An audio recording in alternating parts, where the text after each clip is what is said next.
What's happening, everybody, on YouTube, Facebook, Instagram? Steve here with Rake and Profit over at rakeandprofit.com. Coming back to you with another video with my boys in Corbin, Kentucky. We're here in Corbin, Kentucky right now. And these guys literally started their wholesale business, what was it, 5 or 6 years ago? We started 2014. 2014. 2014 with literally $600 investment, starting from scratch, and they've built their business to now doing over $20 million in revenue, which is really cool. So in this video, we're gonna be talking about how to find hot selling wholesale products to sell on Amazon FBA, and we're gonna explain it to you in plain English, because there's a lot of videos out there that I feel like you watch them and at the end you're kind of scratching your head like, what were they talking about? All this advanced, crazy terminology and like business lingo, and you're just like, you don't know what to do or kind of where to move forward. So we got a really awesome video for you guys. So if you guys are excited about this, smash that like button and leave a comment down below. Let us know where you are from. I was actually going to say something about comments in the sense that, like, the plan is to speak to you in plain English. If we don't do that, though, please comment below, and we'll try to monitor this and answer those questions. Because even, you know, in the years that we've been doing this, we're trying to be mindful not to talk over anybody, but there's still some shorthand we may throw around. So if you hear any of that, don't feel ashamed or stupid. Just write a little comment, and we'll try to address it. Because I know that sometimes we get going fast, we get excited, and glaze over things. We definitely get excited. Yeah, we definitely get excited. So let's talk a little bit about your guys' story. If you haven't watched, we've already recorded quite a few videos. I'll put links down below for some of the previous videos that we've recorded. Be sure to check them out. But if you guys don't know their story, why don't you kind of share like maybe a 30-second, you know, short version of like who you guys are, what do you do, and whatnot. So in full disclosure, I do want to clean up the story you told at first. It was a $600 investment, not in wholesale. It was a $600 investment with our Amazon business. So we started with retail arbitrage, or RA, as some of you guys may know it, with that investment, and then we springboarded that a couple years, because that actually started in 2011, and then we went full wholesale in 2014. Better. Right? Yeah, no, we grinded that $600 up for a couple of years, about 2.5 years doing RA, because we were good at it. That's something we knew. We built capital, so I know a lot of your audience are thrifters. We did a little, you know, Goodwill thrifting and things like this too. So whatever it is that you're really good at, or that you enjoy, that you're able to build capital with, that you're currently doing, I would say put your efforts into that, because that's what we were doing. We graduated onto wholesale, where time is less of a resource and capital is more of a resource, you know, for us, because we had a lot of time, not a lot of money starting out, you know, and then it's just been phenomenal for us, and it's we're off the road more. We're home with, you know, here in beautiful Corbin, Kentucky more with our family, and so overall it's just been an absolute godsend for us, and fantastic, and happy, you know, to be living and doing these kind of things. Did you guys ever imagine when you first started your business, like, because I could say from my own experience, like, and I'm going to bring up this story because we're in Corbin, Kentucky, and I swear I might have passed by like 35 Cracker Barrels. When I was working at my, you know, 9-to-5 job, I used to work at the Cracker Barrel. I was a server. I'll tell you right now, they have got some great food over there. But when I was first introduced to like retail arbitrage and thrifting and Craigslist and eBay and Amazon, like, I never imagined that I'd be able to like quit my job and like all the opportunities that YouTube has brought and eBay and Amazon and stuff. Like, when you guys started in 2014 with $600 and you're jumping into retail arbitrage, did you have like big goals and dreams and aspirations? Like, did you know like 5-6 years from now, I'm gonna run a multi-million-dollar business? I mean, I absolutely did not. No, I didn't specifically. I knew that I wasn't going to do RA forever, and I knew this was an end game. I just knew that we needed to build capital, and that we would figure out an opportunity sooner or later. And we did try several. I mean, we're here talking about a successful wholesale endeavor, which is fantastic, but we tried a brick and mortar toy store that didn't work. We tried an online store, an online card gaming store. Like, we've tried different iterations to, I mean, for anybody that does retail arbitrage, there is the busy season for Q4, and it's a little slower in 2 and 3 specifically. So we'd always try, each year would come around, we'd try a different venture, and it just so happened the wholesale stuck for us, and it's fantastic, you know. So yeah, it's, you know, whatever, you know, whatever you can do that you're passionate about, and it's been fantastic for us.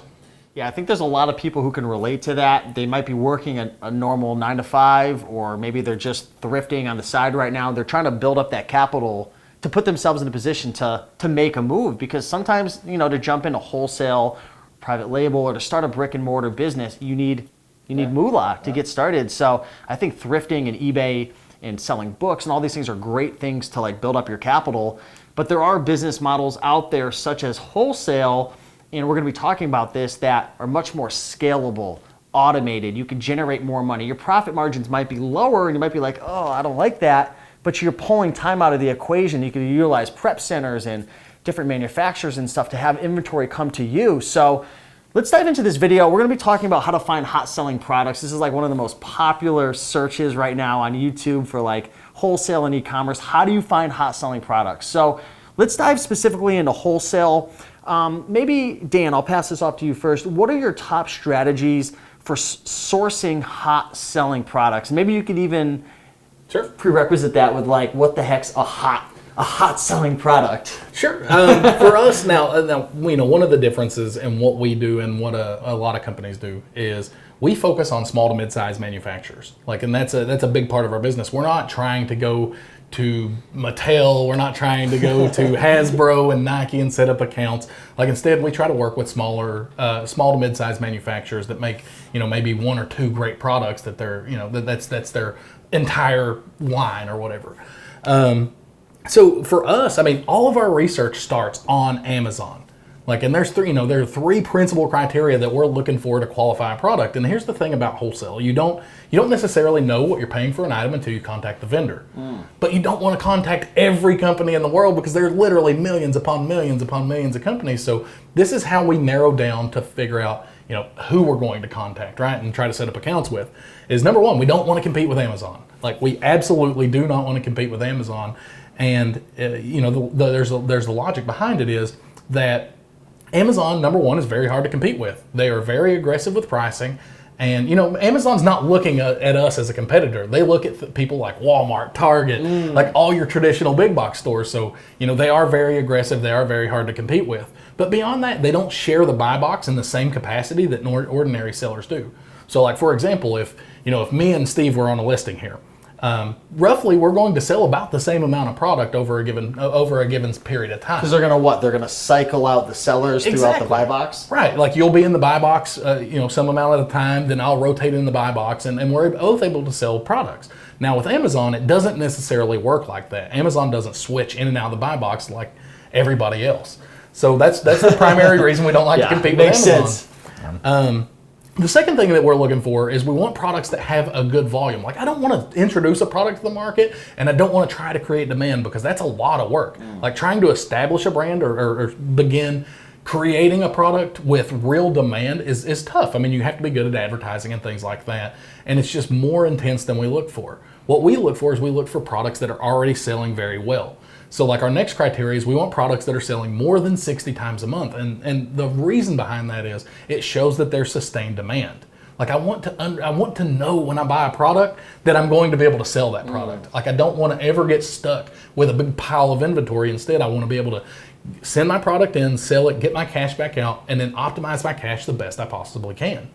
And then the last criteria that we're looking for with a product is we want it to have more than 3 sellers. And I realize that's super counterintuitive. Most people want one seller, ideally would exclusive, exclusive, right? They want to be the only seller. Well, we don't look for that coming out of the gate. We're not trying to get exclusives. Instead, the reason we want 3 sellers is it shows ideally that it's not a private label product or a product that was just created to be sold on Amazon. It had no other goal in its creation that was it, is they wanted to sell that product on Amazon. Well, I don't feel like we can necessarily help those brands as much, and it's an opportunity. There's an opportunity cost associated with us contacting those companies because the vast majority of them aren't going to want our help. So we want to see that they have 3 or more sellers just to show that they are actively selling to Amazon sellers, and that's somebody that we realize we can help. So, that as far as finding a hot selling product, I don't know if that's traditional, what people would call a hot selling product, but that's the type of products that we look for. We look for products that we can sell a bunch and that we can make improvements to and develop a connection with the manufacturer. Yeah, I think most people, when they think of a hot selling product, they're thinking of Mattel. They're thinking of, Nike or any of these huge multi-billion-dollar brands, right? But for you guys, a hot selling product and what's worked for you guys is going after those small to mid-sized companies and then finding the products that are selling at least 60 units or more per month and then cycling through. So that's definitely a really good distinction right there. Now, what types of products sell best? I'll give this to you. Is there a certain type of product, a certain category? No, and I'm going to actually give your audience a bit of homework to visualize this a little bit better. So there is not, I'll preface that with each category has strong demand. What I will say though is it does vary depending on sales rank. And so we use junglescout.com/estimator. And what that does, it's a website that shows you each individual category on Amazon, and you can put in a number, which is the sales rank. So let's say 1,000, and you put in 1,000 in health and household, or whatever particular category you're in front of, and it will tell you how many times that particular sales rank would sell that much. So you can go to that site, and I'd invite you to put whatever sales rank you want, 3,000, 5,000, it doesn't make any difference, but put it in every category, and what you'll see is how there is different demand within the category, but within each category, there is high demand. You just may have to adjust the number you're looking for, the number of units you want to sell. Like the sales rank you're actively looking for in each category may be different, but that'll give you a good idea to see the difference. So each category within itself, fantastic. Demand Amazon is a beast. It is huge. It is monumental. I can't enough superlatives to tell you how massive it is. There's an ask for every seat. There's products that they were showing me behind the scenes, and I'm trying to keep this a PG YouTube video, but you wouldn't imagine,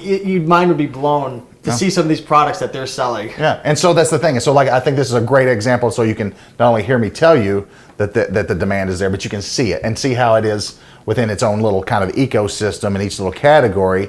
It may fluctuate, but overall, each category has high demand, high volume, and So I think a big takeaway just right now is don't rely on what you enjoy, what you're passionate about, what you think is going to sell really well on Amazon.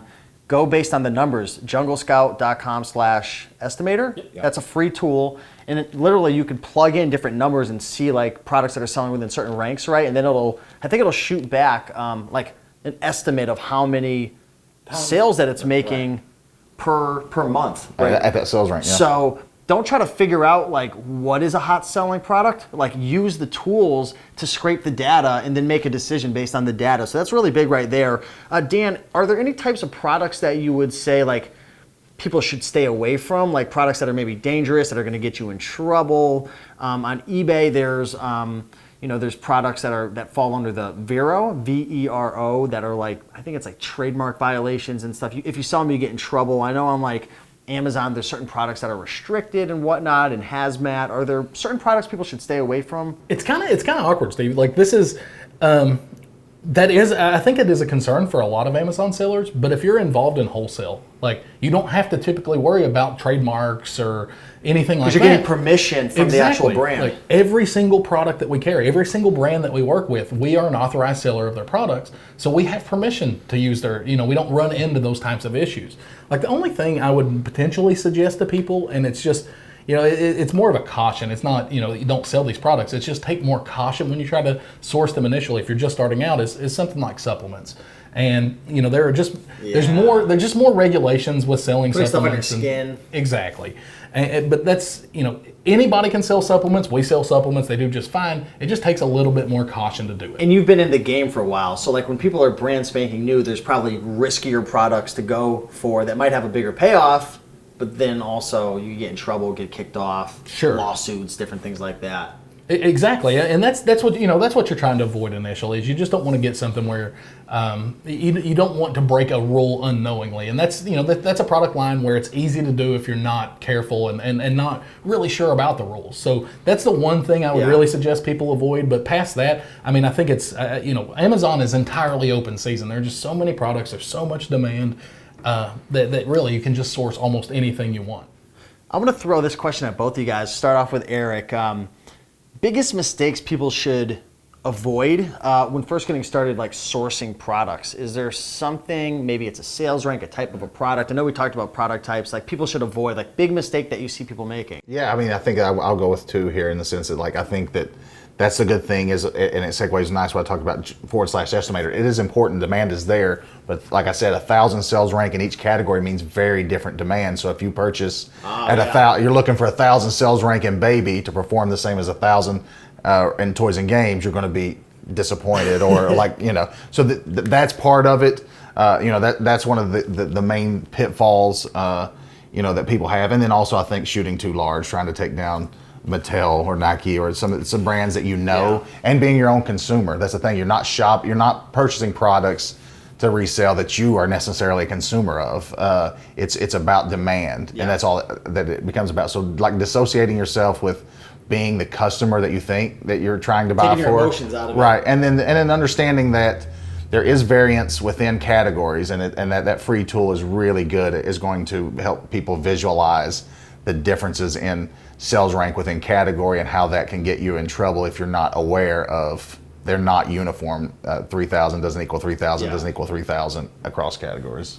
I would say, I mean, I want to echo his second point, and it's because it is the biggest. I think it's probably the biggest trouble point that people actually have is they're just looking at the wrong products. They're looking at products they're incredibly familiar with, or products they see in stores, and they're not looking for products that where they can make a difference. Like they're not diving down and getting deep enough to find the diamonds in the rough, so to speak.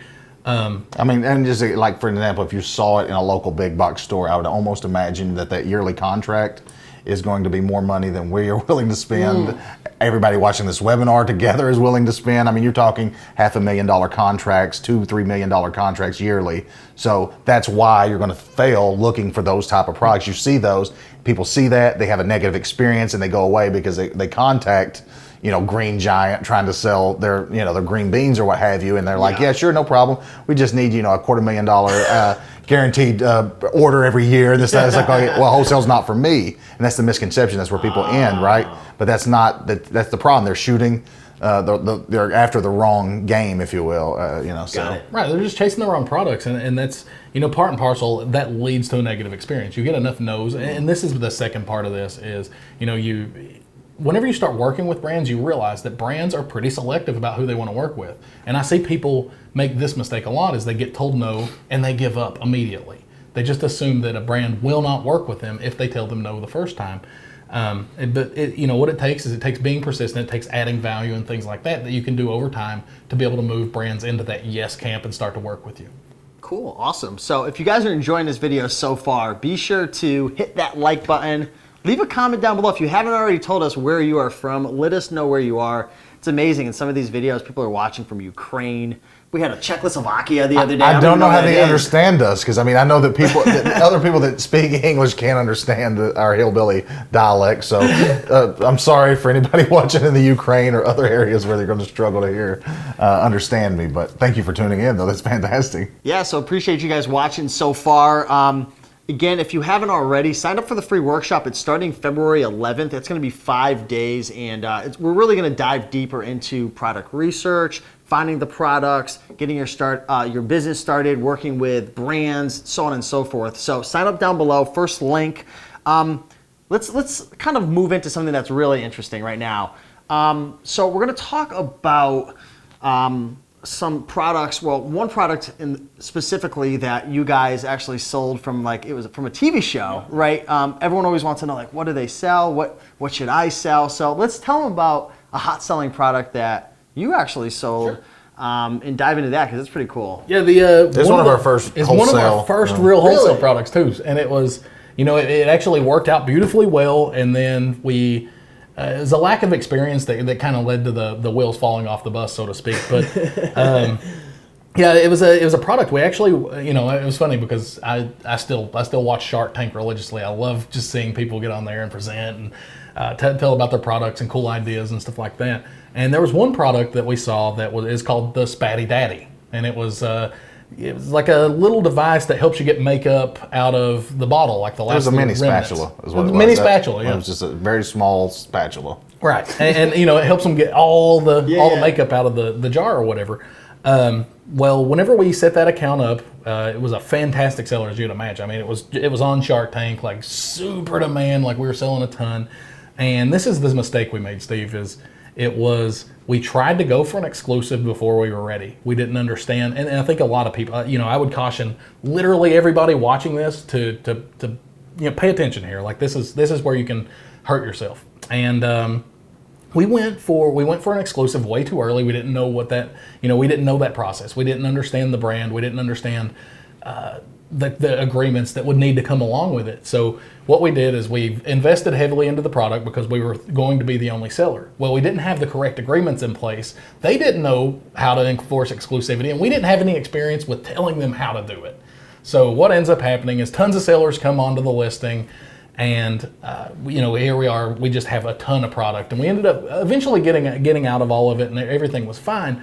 But it just led to a really tight little money period where we weren't able to sell the product effectively. Yeah, with a little more experience, we could even possibly have been locked in an exclusive and be selling it to this day. I imagine if right. I mean, the difference is now is we have more. The more you learn, the more you're able to apply these kinds of things, and we've had enough of these types of situations now where we understand the process, we understand how to be able to how to get to enforcing exclusivity, and we understand how they can protect their supply chain and prevent things like that from happening. So it was, the mistake was all on our side. Like, we just didn't understand how to help them do what they were trying to do. And but it was a great product, a great experience. I mean, that's the other thing is the more you sell products, the more you learn about the platform and things like that. So overall, it was a great experience, but it was a product. It was a hot seller that didn't work out for us. What's the typical profit margin when it comes to a wholesale deal, right? Because on eBay or even books and stuff, like, shout out to Mama Profit. My mom, she sells books. She's been doing it for 5 years, and it's funny, if I was to show you like some of my Facebook messages, she's on Facebook, she'll send me screenshots of books that she finds, and she'll be like, Steven, I found a book for $3 and selling for like $160. And she's like, what's the ROI? And I'm like, I don't know, $1 million. Like, it's so high, right? Yeah. With wholesale, what can people expect with profit margins for that's selling products? Sure. And this is going to vary. This is going to vary across different products. But I think a reasonable expectation of profit is we look for products initially with between a 20 and 30% ROI. Okay. And that's but here's the difference in that. Like, Mama Profit's obviously raking it in the bank. Raking it in the bank. Do you see this? But Mama Profit's raking it in the bank. But the difference is she has to go find that next bone. Whereas, when we are taking a smaller margin on the front end, 20, 30% ROIs, but we're able to just pick up the phone and reorder and constantly realize that profit margin. Well, I think beyond that too, it's not just that that's a one-time realization for her. I think that a lot of people do see that, and but they don't count the time. Is that the first place she stopped a day, or was that the 6th or 7th? How many hours was she out? Like, is there any She'll go days without finding stuff. Right. I mean, that's what I'm saying. Like, any kind of sticker removal or prep or anything like. I'm not saying, like, obviously that's still a fantastic example and doesn't even get close to compare the margins. But what I'm saying is people tend to just look at I'm selling for $160. I only paid $157 profit, but they don't say that this was the end of a 2 or 3 day journey, things like this. Whereas for us, we don't have to find anything. It's there, so I just want to make sure people are comparing more realistic to it. But I mean, obviously at the end of the day, still though, the margins in wholesale are generally going to be thinner than they are in retail arbitrage and thrifting. That's and you trade it off for volume and velocity base and reorderability, replenishability. What do you think the average lifespan is of a hot selling product, something that's really selling well? Someone finds it, they're selling it, it's going great. Can they start scaling the business and expect that income to be there from that product 4 or 5 years down the road, or is the lifespan a little different when it comes to wholesale? For us, it's been like it's kind of awkward because we've been doing wholesale now for almost 5 years, and we still have some products. So I can't really tell you what the average lifespan is because we've not found the end of some of them. But I would say on average for us, it's probably. I mean, I'll say it like this. 18 months plus? Yeah, I mean, and the thing is, it's just getting better and longer. See, the thing is those ones we still have set. We have better relationships established, which leads to better long-term relationships. I mean, so as we're learning to communicate better and reciprocate Building better and bring value, that equals. So like we're still got accounts that were set up minimally without, so like it's tough to say overall. I just can tell you the quality of accounts that we've gotten in the last year and a half are a lot better than we got the 2 or 3 years before that because we are. So there's different factors to consider, like the lifespan. If you're treating your vendor or your partner, whoever you're getting the product from, like crap, and you're not doing things, you're not. And you don't tell me you'll sell on Amazon if they ask, because that's the quickest way to get kicked off a listing, and that's what we found out. Like it's a cash grab if you don't tell them. If they ask you, do you sell on the Amazon platform, and you don't tell them that you do, that's the quickest way to get to end the because when they find out, they will kick you off. They'll quit selling to you. So taking those into account. Versus the kind of accounts we have now. I think that's where a lot of people run into that whole unauthorized thing too. Yeah. That's where a lot of people have troubles. They lie to the vendor about where they're selling the product and stuff like that, and then they get hit with the trademark infringement or the Vero thing. You know what I mean? That's where people run into that is just by not being upfront and honest with their vendors. Cool. And final question. I know this is going to be the best one. I know this is what everyone's wondering. What if I'm doing this and I'm looking for products and I can't find a hot selling product. I'm looking. What advice would you give to somebody who maybe they hit you up on your Facebook group or they leave a comment below and they say, this doesn't work. I've tried finding products. I can't find products. I've tried calling suppliers. It doesn't work. I mean, honestly, you just have to dig deeper. And a lot, early on, like we've seen this a lot. Like early on, people really do feel like they can't find the product, but it's because they're looking at products that they see every day. They're trying to start there rather than starting at a more granular level where they're seeing smaller brands.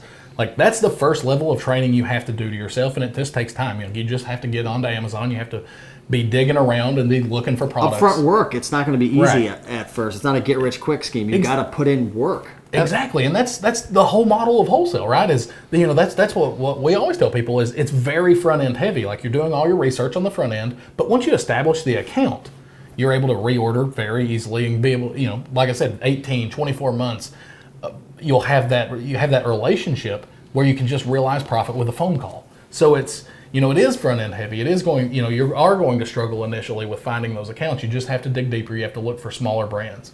I think a lot of people fall in the trap, and I guess a better way to sum up some of the things that we've said is like people sit down and they look to find a product instead of let a product find them. Like you're sitting down pre-filtered for like a product that's interesting to you, and that's when you start looking. You've passed over 20 or 30 potential profitable products because you're pre-filtered, you're looking for something that resonates with you versus just something that makes money. And so that that's the thing that I think that if you're having that issue, that's probably why you're pre-filtering yourself to look for a product that you would resonate with versus a product you can make money with. I mean, at the end of the day, there are literally millions and millions and millions of products on Amazon. Like for real. and now, like it's funny because now, whenever somebody says they're struggling to find a product, where I'm so used to looking for products, I can literally go find one in a minute.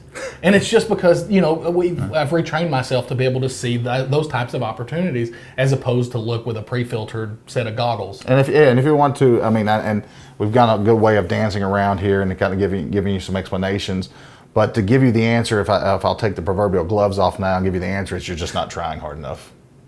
I mean, there's a lot of reasons why and a lot of reasons to reframe it and have set yourself up better for success. But at the end of the day, you're giving up too soon. You know what I would say the best advice, and I've done this in all different business models that I've gotten into, from eBay to Amazon to YouTube to marketing, all different things that I do now, Kindle publishing.